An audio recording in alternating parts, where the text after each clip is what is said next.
The computer games industry that began with Atari on the west coast of America 30 years ago is now dominated by Japan.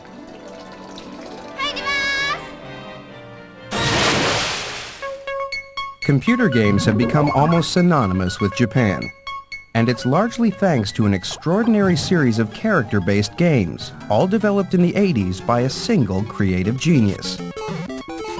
Not since Walt Disney has one man had such ability to touch the hearts and minds of millions of children throughout the world. Shigeru Miyamoto. At some point, I realized that games could actually draw out people's emotions. Since then, my own childhood memories have been reflected in my games.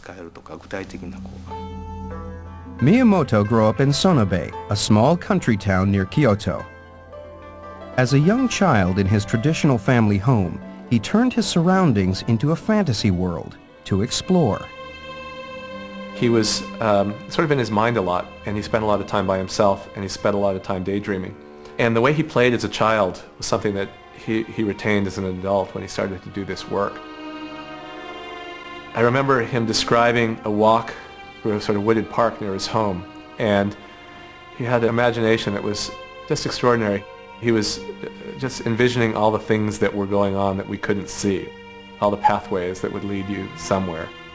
Looked up and imagined, what if it wasn't actually a piece of blue sky that he saw above him, but it was actually a secret trapdoor that would enter to a new world. In 1980, Miyamoto brought his vision and imagination to Nintendo. Based in the ancient capital of Kyoto, the company had been manufacturing Hanafuda, traditional Japanese playing cards, for nearly 100 years. But when its president Hiroshi Yamauchi saw the success of games like Space Invaders, he turned Nintendo into a computer games company. Now in his early 20s, Miyamoto had no interest in computer games, but his father wanted him to have a respectable job. Miyamoto was a spacey, flighty, really imaginative artist. The last place he ever expected himself to wind up would be in a big company. I hated computers. I didn't trust intangible things like electricity. The next twist of fate was a crisis call from America. Nintendo had established a small U.S. headquarters in Seattle. The arcade era was booming, with Atari at the forefront, and Nintendo wanted a piece of the action. Nintendo of America had ordered 2,000 units of a hit Japanese game called Radar Scope, but in America, the game was a disaster. Head office in Kyoto was asked to create a replacement game. Without a single designer available, it was decided that it was time to give their youngest recruit his big break. Miyamoto was completely baffled and completely overwhelmed with the idea. He started to do the research. He spent time in arcades, and he spent time with kids who were playing games and tried to understand what they were about. And he started to have this vision of video games being more like movies. Why couldn't they tell stories? Miyamoto created a simple story and colorful cartoon characters for his groundbreaking new game. Let me show the first sketch I drew for Donkey Kong. The gorilla escapes from the cage, snatches the girl, and runs away with her. The man chases him, dodging all these barrels with a hammer in his hand. At the end, a hole appears in the ground, and the gorilla falls down, and he dies. To bring his characters to life, Miyamoto had to work within the limits of the technology of the time. All of a sudden there was a question, what kind of hair did this guy have? The problem is if he's falling in a video game, you'd have to have his hair do something that the designers just couldn't deal with at the time, which is inertia would make his hair blow up, and it would sort of be sticking up as he was falling down. So the way that Miyamoto solved that problem is he gave him this little red hat. As a final touch, Miyamoto wrote his own music for the game, and it was shipped out to Seattle. It remained to be seen whether Donkey Kong would have more success than the failed Radar Scope game it was supposed to replace.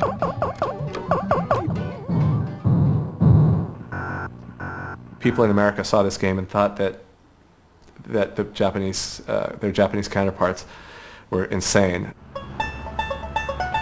Fearing the worst, Nintendo's American team decided to try out the game in a local bar, just as Atari did with Pong a decade earlier. A day later, they go back to the Spot Tavern, open the little coin box, and lo and behold, there's $30 in quarters in that little coin box. It's almost overflowing. That says that machine was operating almost every minute that tavern was open, from noon until midnight when it closed that day. And he said, wow, what kind of aberration is this? It's all the market research I need. Let's go. The game made $100 million in the first year alone. And Donkey Kong went on to become an international star with a whole series of hit games. Donkey Kong's original companion, Jumpman, went on to even greater fame and fortune. In 1985, Nintendo announced the launch of a new home console for the American market, the Nintendo Entertainment System, or NES.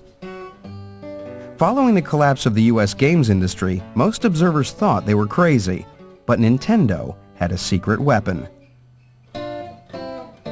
Miyamoto took computer games to a whole new level with his next great creation. Jumpman was reincarnated as an Italian plumber called Mario. Mario had instant universal appeal. Mario can do amazing physical things, like high jumps. But he's not superhuman. He drowns in water and gets hurt if he falls from high places.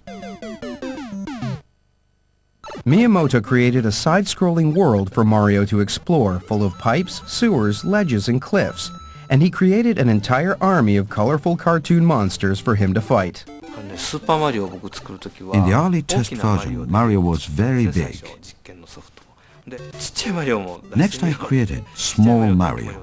The game became more interesting with both. Then I wondered what kind of magic food could transform Small Mario into Big Mario. So I created that unwholesome looking red mushroom.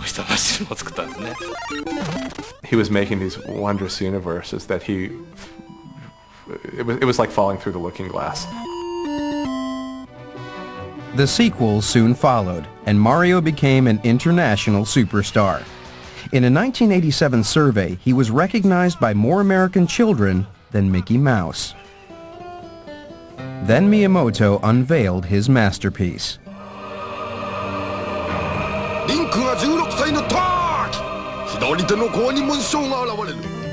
Nintendo released the first of a series of games that has been widely acclaimed as the greatest games ever made, the Zelda series.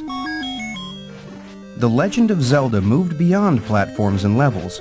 It offered players a vast magical world to roam and freely explore. The story begins with a child standing in the middle of a field. He doesn't have a sword or a shield. The player starts by naming the child, but then he has no idea what to do. He wanders around the field looking for things to do. It was a very daring concept back then.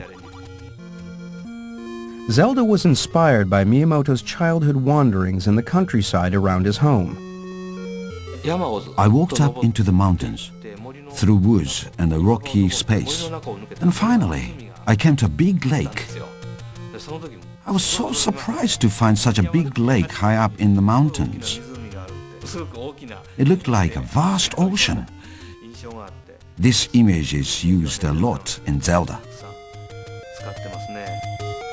I provided lots of different items to discover in Zelda. These items are there to help the hero grow, from a small child to accomplished adult. When the child grows up, the player thinks, I used to be scared of this, but now I'm very strong. That's the kind of game I wanted to make. Taking over 100 hours to play, The Legend of Zelda perplexed, fascinated, and consumed players all over the world. It was a sensation that broke all the rules and defined a genre that has dominated game design ever since. By the end of the 80s, Nintendo sold over 30 million NES consoles, hundreds of millions of games, and it held an extraordinary 85% share of the entire world games market. Nintendo became the ultimate boss of the game industry game.